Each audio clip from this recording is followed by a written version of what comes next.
Kate, the Future Queen, by Katie Nicholl. Chapter 2. Moving up in the world. Moving back to Bradfield after living in Armagh was something of a culture shock for the Middletons. Britain was not in great shape. Prime Minister Margaret Thatcher was running the Conservative Party with an iron fist, having secured a major political victory over Arthur Scargill and his National Union of Mine Workers.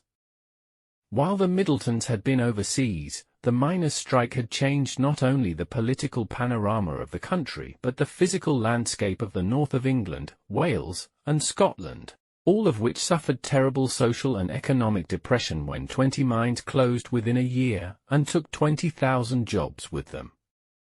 These closures had a dramatic impact on working-class Britain, and the Middletons were returning in a time of tumult and despair, especially in the north of England where Carol's great-grandfather, John Harrison, had once made a living working the very mines that were being shut down. However, at the same time, trouble was also brewing in the already volatile Middle East, in Lebanon.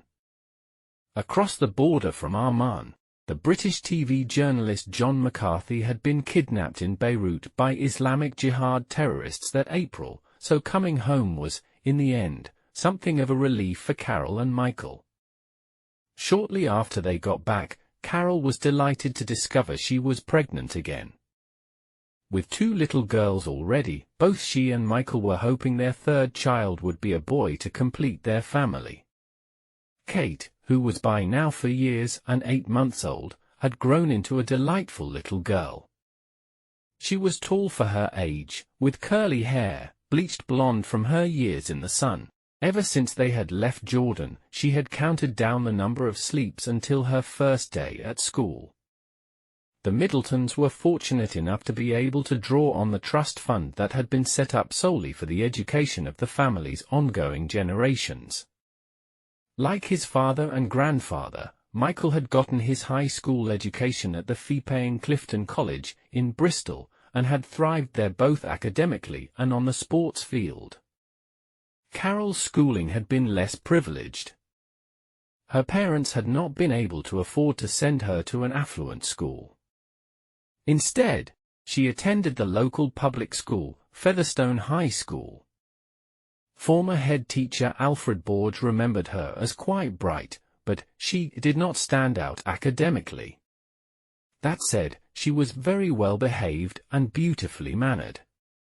Although the school was not able to offer the same facilities as Clifton, the young and popular Carol was an avid musician and played cornet with the school brass band, making friendships that would last to this day. Later, her parents managed to scrape together enough money to send Carol on a school trip to Austria with the rest of the band. Although the Middleton inheritance spanned generations, there was still money left in the pot for Michael and Carol's children's education, and they both recognized that a good education provided the building blocks for success in later life. St. Andrew's Prep filled the bill. It was small, with just 300 pupils, and had a Christian foundation and ethos. Perhaps more important to the Middletons, it was also a feeder school for some of the best independent schools in the country. According to the headmaster, Dr. Aitchison, Kate threw herself into daily activities as soon as she arrived. The school's motto, Altiora Petimus, we seek higher things, encouraged an emphasis on pastoral care, playing, and making friends. The children enjoyed trips to local farms, going on nature trails, and looking after the school's guinea pigs, Pip and Squeak, nicknames that were then given to Kate, who was known as Squeak, and to Pippa, known as Pip when she later joined the school. Kate loved to climb the trees on the grounds, and her sports instructor, Denise Alford, remembered her tearing around the place. She was a 100m.p.h girl. On sports day, when the children were allowed to wear fancy dress as a special treat, Kate showed off the speed and agility that would years later see her win medals and cups. Catherine joined us in reception when she was 4. The philosophy at the school was the same throughout: if children aren't happy, they won't learn and they won't grow into rounded adults. We treated them as individuals from the start and encouraged them to develop their skills. Catherine was a delight to teach right from the start, said Dr. Aitchison. As a 4-year-old, she did as she was told and worked hard. I think a lot of that was down to the parents. They worked jolly hard when they got back from Armagh. I get a bit fed up when people describe Carol as pushy. She wasn't. Like all good parents, she wanted the best for her children. While in Armagh, Carol had mulled over the idea of setting up a small home business. Before leaving, she had helped a number of local mothers throw birthday parties for their children and, while abroad, realized that she had spotted a gap in the market. Shortly after her return, she decided the time was right to launch a mail-order children's party business that would sell everything a host could possibly need, sent straight to the customer. Carol was an expert at throwing themed birthday parties for her own children, and her party bags were locally renowned. Initially, she sold the party bags at St. Peter's Church Hall in the village, where Audrey Needham, chair of the preschool playgroup, helped get her budding business off the ground. According to Mrs. Needham's widower, Alan Needham, who was then the church warden, Audrey bought about 20 bags for the children in the preschool one Christmas, and they went down very well. I remember that party bags were big in America then, but not so much in the UK then. It was a clever idea, and Carol was very ahead of her time. Carol would pack the brightly coloured bags with plastic toys, party bubbles, whiz candy, foam planes, party streamers, and balloons at her kitchen table. The other mothers were relieved not to have the pressure of having to pack their own party bags, and Carol was delighted to be able to help out and make a bit of cash on the side. I came up with the idea for party pieces when I was looking for party paraphernalia for my own children's parties, Carol recalled. It was impossible to find anything easily in the shops, and trying to find value for party bag presents was a complete nightmare. It was a case of word of mouth, and Carol's party bags became so sought after that she could no longer continue packing them at the kitchen table. She decided to empty out the shed in the garden and use it as a small office, with Nicholl helping by installing a heater and an electric light. He was a talented carpenter, often helping around the house and doing small jobs for some of their neighbors. Eager to help his pregnant wife, he spent a weekend extending the shed to accommodate the boxes of stock that Carol was ordering daily.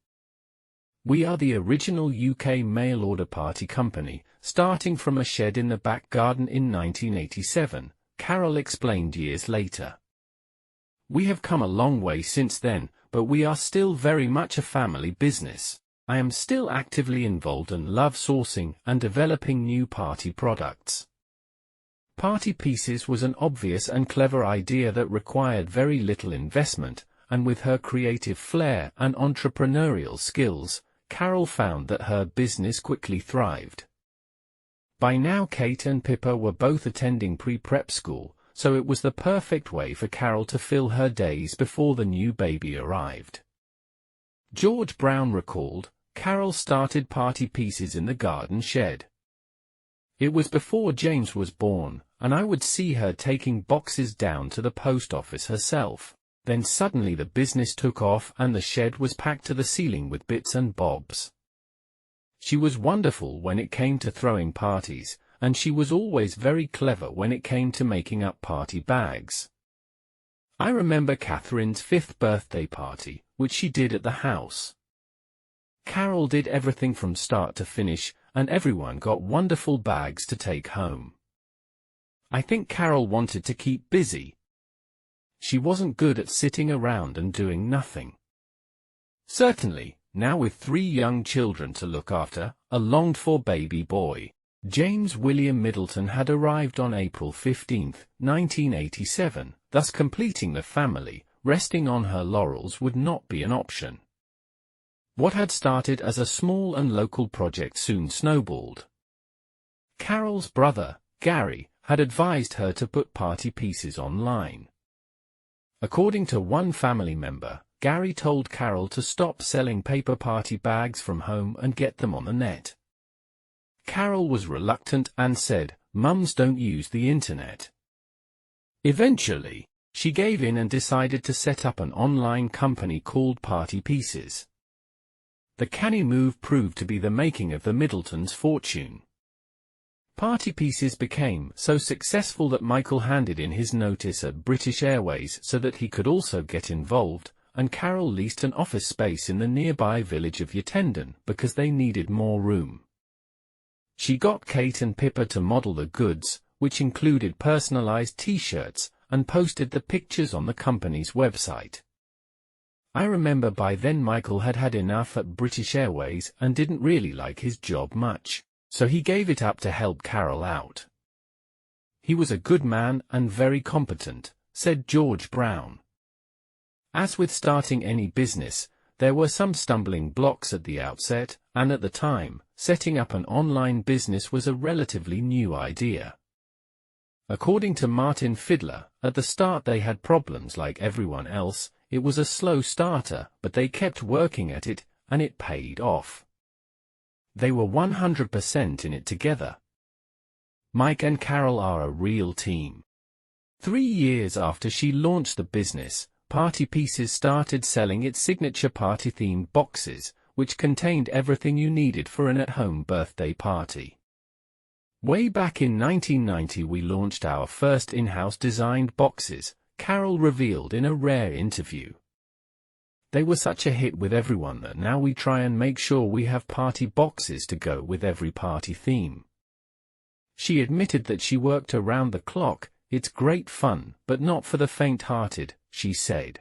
"I still work through to the early hours to hit a deadline and never take our success for granted. Your child's birthday is always a very special occasion, so I think everyone tries to do something to celebrate the day even if money is tight. We've always believed that parties do not have to be lavish and expensive occasions, and have always selected wonderful traditional and inexpensive games, tableware and activities." According to Carol's brother, the business was so successful that Carol soon became a millionaire. Gary told the United Kingdom's Daily Mail that, "No one seems to have picked up on the fact that both my sister and I were millionaires before we turned 30. He had made $25 million when he sold his shares in a UK-based IT recruitment business. She with her Party Pieces business and me with my company." By the end of 1986, Carol was 31 and very possibly a millionaire. Because Party Pieces is a private partnership, the accounts are not publicly accessible, but there was no doubt that the Middletons' finances were flourishing. They traded their old estate car in for brand new Land Rover Discovery and started looking for a bigger house.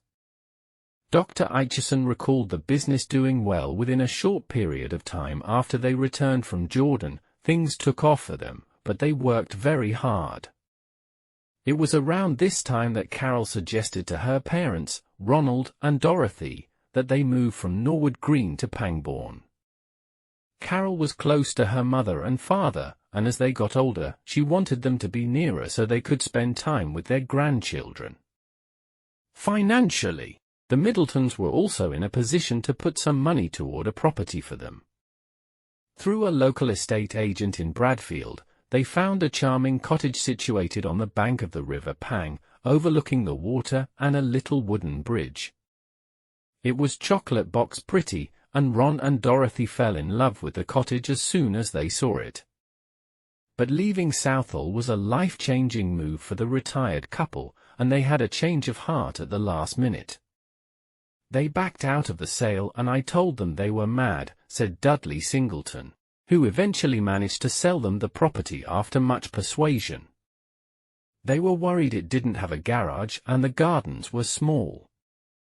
I told Ron he was silly not to buy the house, and they did say on many occasions afterwards, 'Thank God, you persuaded us to buy it.'" Dorothy was very strong-willed, just like Carol.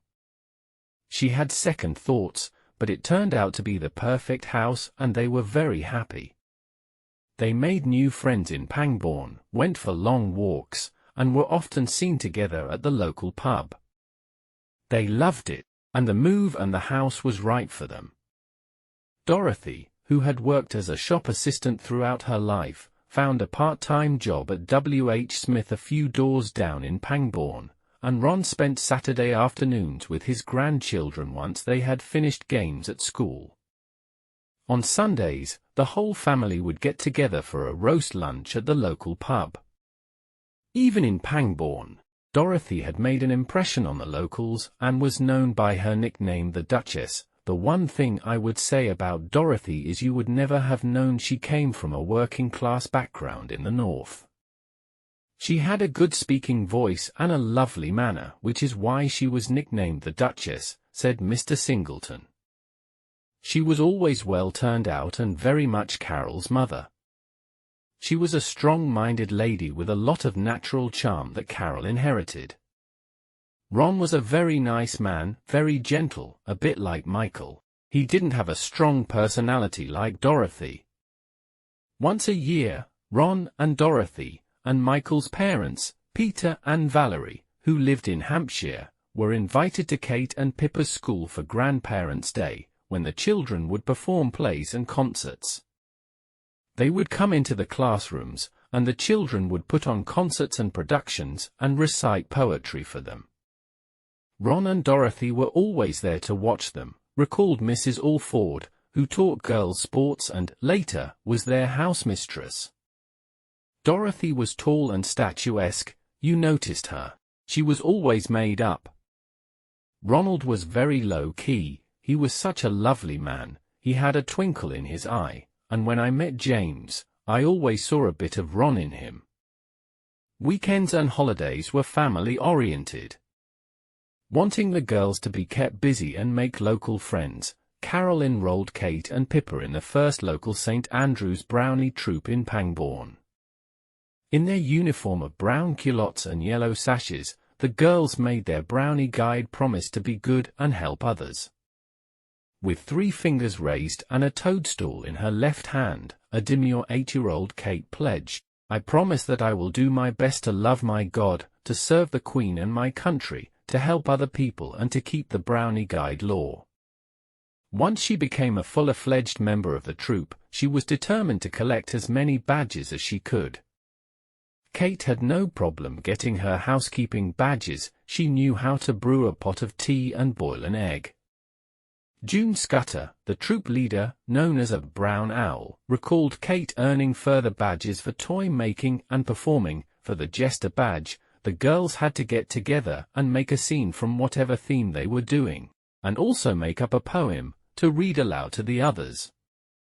Then there were the Brownies' adventure-packed excursions to local places such as Hogg's Farm, where they could see the animals close up, as well as camping holidays at Macaroni Wood in the Cotswolds, where the girls enjoyed a summer vacation with the rest of the troupe.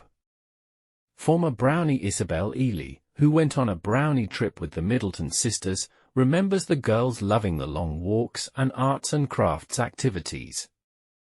Isabel, a cerebral palsy sufferer, remembered how Kate was kind-natured and took Isabel under her wing. "She helped me if I ever got stuck doing things. I can only use one hand, so she would help me with anything that needed 2 hands."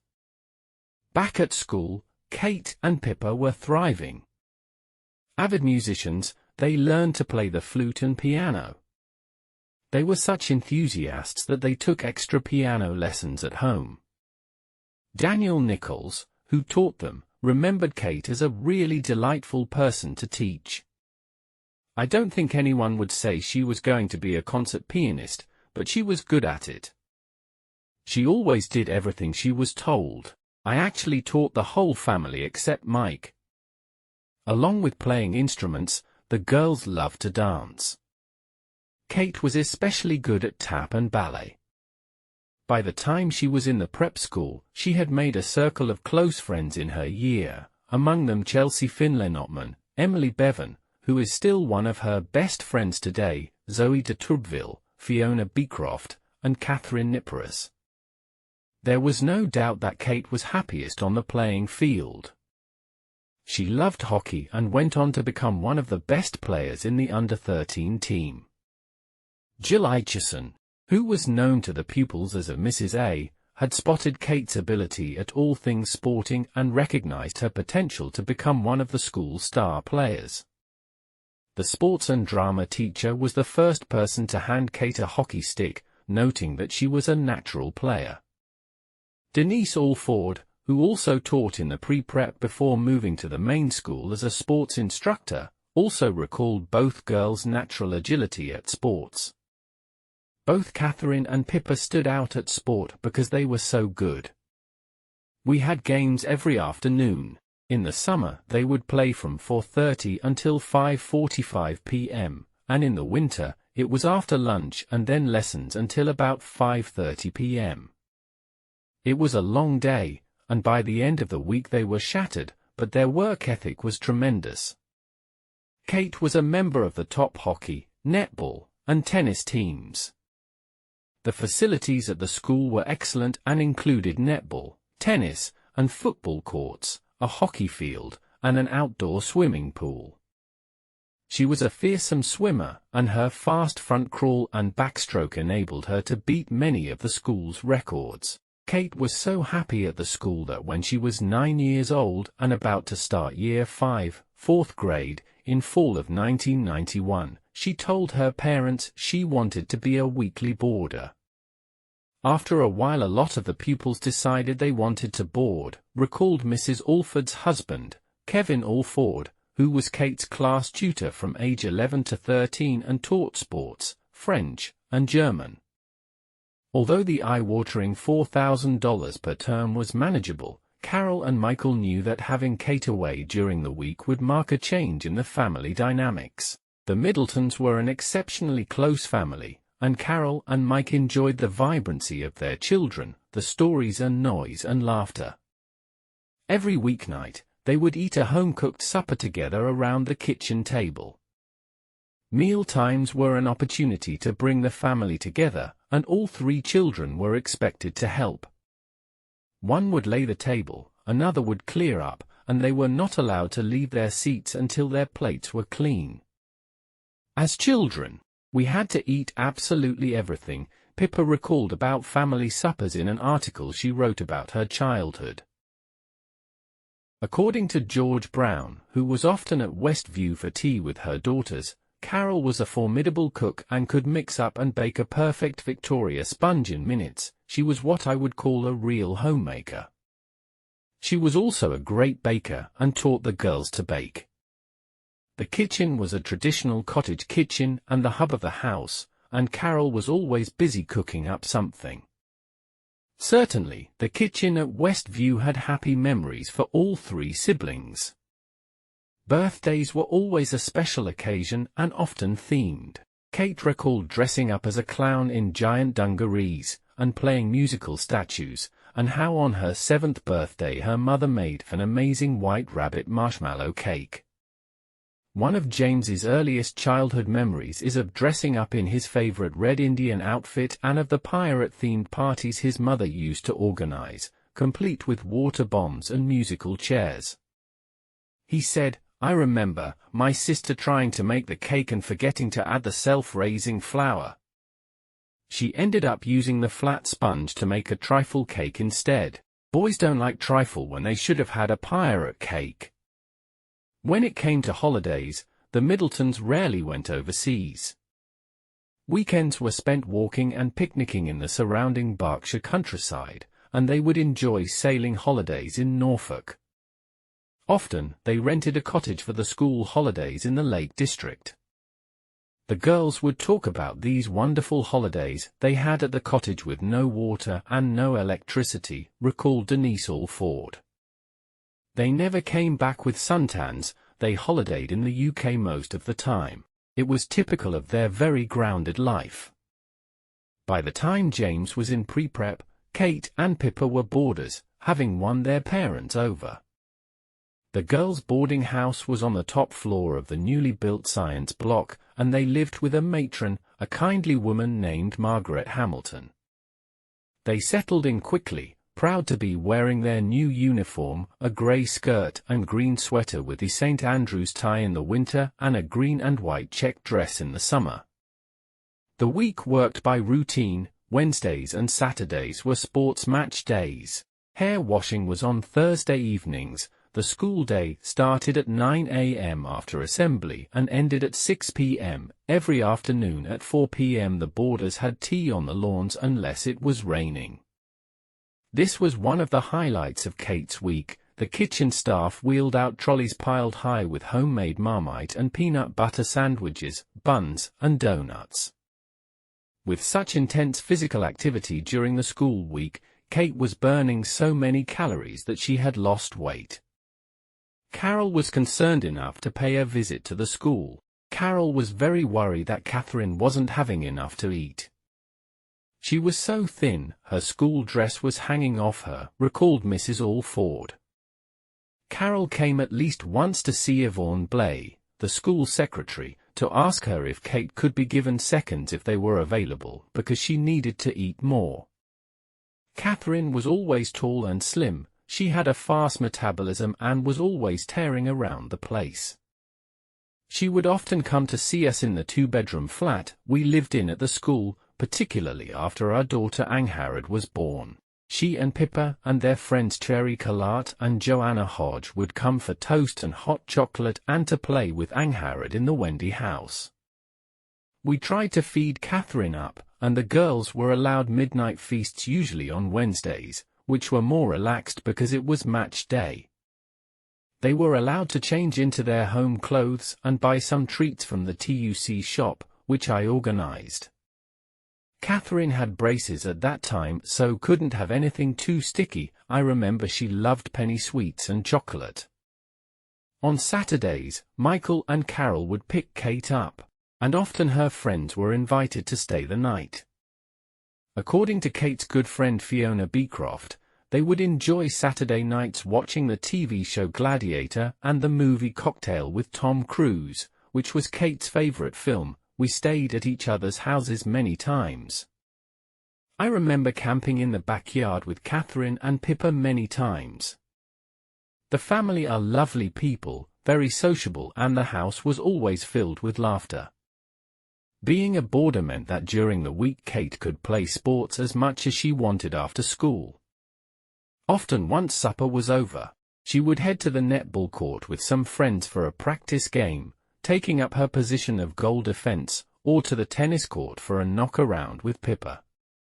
But though she was a good all-rounder and fiercely competitive, putting a lot of pressure on herself, according to Mrs. Alford, Kate did not always emerge triumphant. In Year 8, 7th grade, when she was 13, she lost out on being head girl, one of the most sought-after positions in her class year, to her friend Chelsea Finlay-Notman. The staff and pupils voted on their first choice, and it was Chelsea who emerged with the honor. Although Kate was successful, she was shy and introverted compared to some of the other pupils. Chelsea was more outgoing. Mrs. Alford remembered that Kate was disappointed, but she never showed it. It was a big deal, but Catherine was having so much success in sports it didn't matter. I think part of her wanted it, but she cared about games more. There was always a competition between Chelsea and Catherine. When I was choosing the under-13 netball captain, it was between the two of them once again. In the end, I made them joint captains. Kate also had to contend with her sister doing better both in the classroom and on the playing field. While Kate had to put the hours in, Pippa, who was known at St. Andrews as a perfect pip, a sobriquet that would stick, was a natural at anything she tried. Many older siblings would have been jealous, but Kate was only ever happy for her younger sister. They had such drive and were very competitive, particularly Pippa, but never against each other. They were very much a team, recalled Mrs. Alford. Pippa was one of the youngest in her year, and very bright and good at everything. I remember she wanted to be a professional sportswoman. She was such a good tennis player, she partnered up with Jim Boyd in the pupil-teacher end-of-term tennis championship. She was more athletic than Catherine, and more of a team games girl. She was the best in the school at rounders. I used to bowl 5 balls and Pippa would hit everyone, and she could place the ball. She was amazing, and she was academically bright. With their daughters in nearly every play, sports match, and concert, Carol and Michael became a regular fixture at the school. "You looked forward to seeing Mike and Carol," said Mrs. Alford. They were at the school every Wednesday and Saturday for matches. They would turn up in their Discovery, and Carol was always very well turned out, stylish and slim.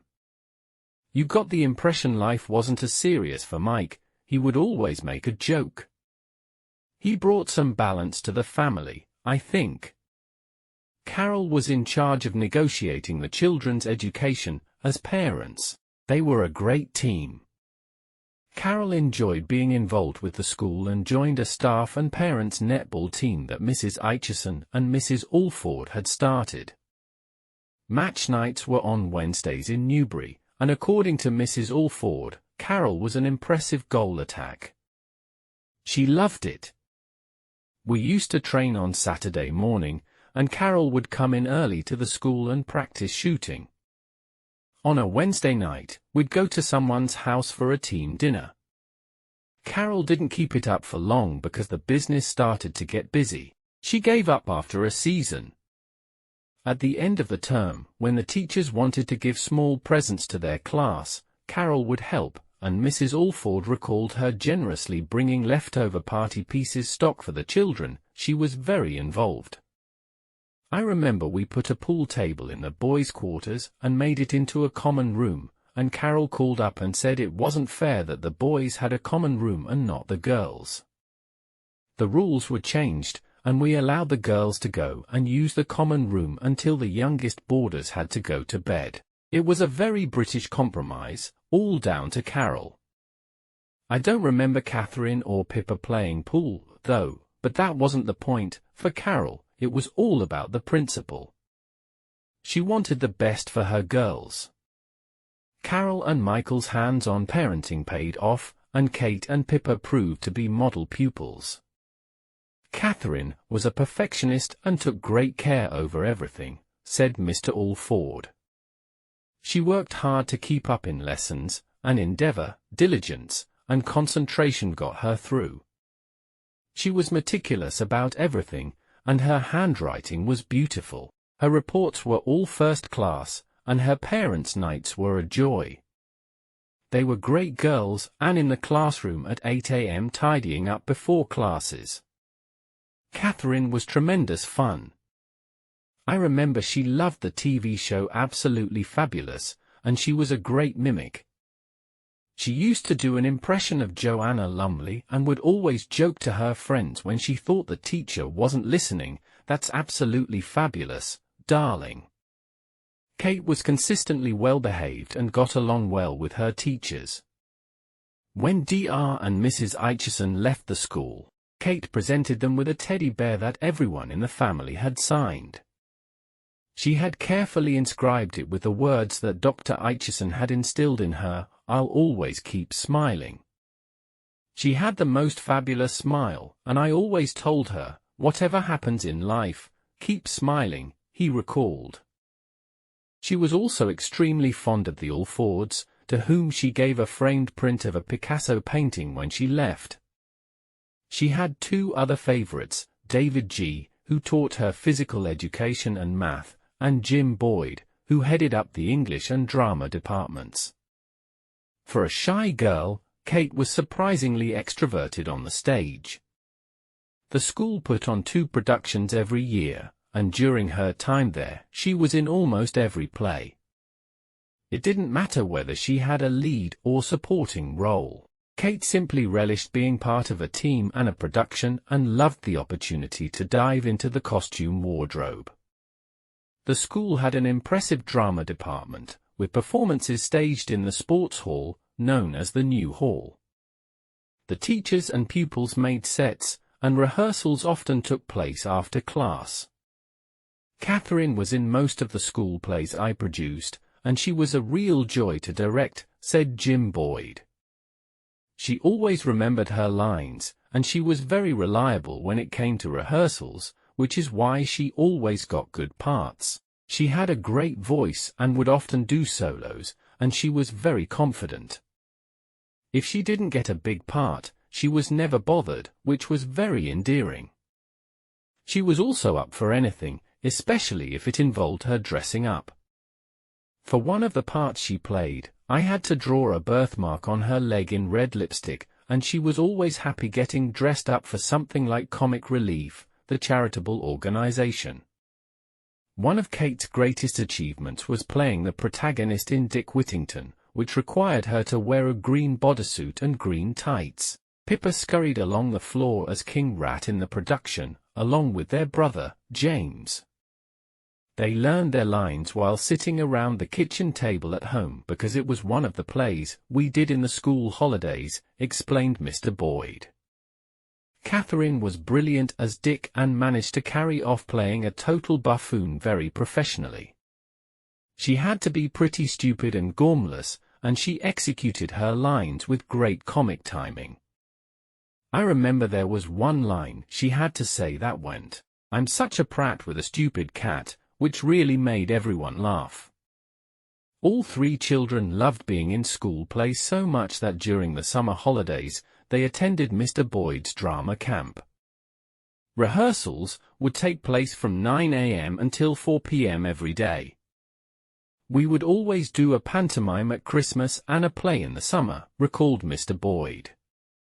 Kate was given leading roles in Snow White and in Cinderella, in which she played Prince Charming opposite her best friend, Emily Bevan, who would later become a successful actress. Kate also played a gypsy queen in a play written by Jim Boyd called Strange Happenings at Spittleberry Manor, and she had a key role in Murder in the Red Barn alongside Barnaby Rogers, the son of screen legend Anton Rogers, that rather eerily entailed her falling in love with a boy named William who took her to London.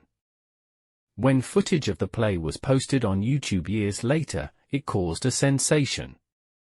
The grainy home video captured a 13-year-old Kate speaking to a soothsayer wearing a scarf and gold hoop earring. "Will he fall in love with me?" inquires Kate when she is told she will meet a rich landowner named William. "Indeed, he will," responds the fortune teller. "And marry me?" asks Kate. "And marry you," he confirms, after reading her palm. "It is all I ever dreamed of," she confides to the audience, adding too much laughter, "Oh how my heart flutters." Prophetically, a young man named William then proposes to Kate on bended knee. As one of the school's best singers, Kate was also chosen to narrate a production of Joseph, in which she mostly sang. Both she and Pippa were in the school choir, but when it came to singing, Kate was better than Pippa and wore a dark blue ribbon to indicate her higher rank over her chorister robes. Both girls attended choir every Sunday night in the school's chapel. Kate would often be chosen to sing with the head chorister, Andrew de Perlicki, who also starred alongside her in My Fair Lady. Early in Year 5, 4th grade, she had been picked to play Eliza Doolittle, which was quite a coup as she was just 10. Now a successful West End stage star known as Andrew Alexander, he recalled how Kate successfully mastered a Cockney accent. "We worked a lot together on stage, and I remember she was very good at pulling off a Cockney accent." Andrew played the role of Freddie, who falls for Eliza, but she rebuffs him. There was a twist of irony to the tale, for in real life Kate had quietly fallen for Andrew, the blonde-haired, blue-eyed chorister with the voice of an angel. He was the best-looking boy in her year, and Kate had gotten to know him well as they were both in the school choir, but sadly for her, Andrew was already dating her friend Fiona Beecroft. "It was funny because it was passed on to me, as happens at school, that Catherine liked me. She never told me that herself, she didn't have the confidence," said Mr. Alexander. "One of her friends, Fiona Beecroft, was my girlfriend at the time. She was more of a chatterbox and a bubblier character, but these were very innocent relationships, and very fleeting," sometimes they lasted a matter of days. I do remember we would go off to the woods to play spin the bottle, and we even staged pretend marriages and had a quick kiss, but Catherine was never a part of that. She was on the outskirts and much shyer than the other girls. Pippa was far more likely to get involved in such hijinks, and when it came to the end-of-year school disco dance, she had to bat the boys away. Fellow pupils and teachers recalled how she was the more gregarious and extroverted of the two sisters, and the prettier of the two. Kate was tall for her age, lanky, and still wearing braces, and Pippa was more popular with boys. "I remember Pippa was more outgoing out of the two of them," said Mr. Alexander. "Catherine was very sweet, but quite shy and retiring, more than most. She wasn't one of the most popular girls in the school. I don't think she had a best friend as such, she had lots of friends. We all got along together and were best friends. No one was left out and there was no bullying. She was friends with everyone, and everyone was friends with her." Although she wasn't especially interested in boys, the arrival of one particular young man had caught her attention. Nearby Ludgrove Prep School would often play matches against St. Andrew's Prep, and there was much excitement when Prince William, a left-back on Ludgrove's Colts team, came to St. Andrew's to play a hockey match when he was 9 years old. William, like Kate, loved sports and was one of the best hockey and rugby players in his year. Of course, the arrival of the prince generated a flurry of excitement. "I remember when William came to play hockey. The boys wanted to know why so many cars had stopped on the way in because it was unusual," remembered Mr. Alford. "It was William's protection officers and bodyguards, and it caused quite a stir. It went round the school like wildfire." It was the first time Kate had set her eyes on the young prince, but certainly not the last.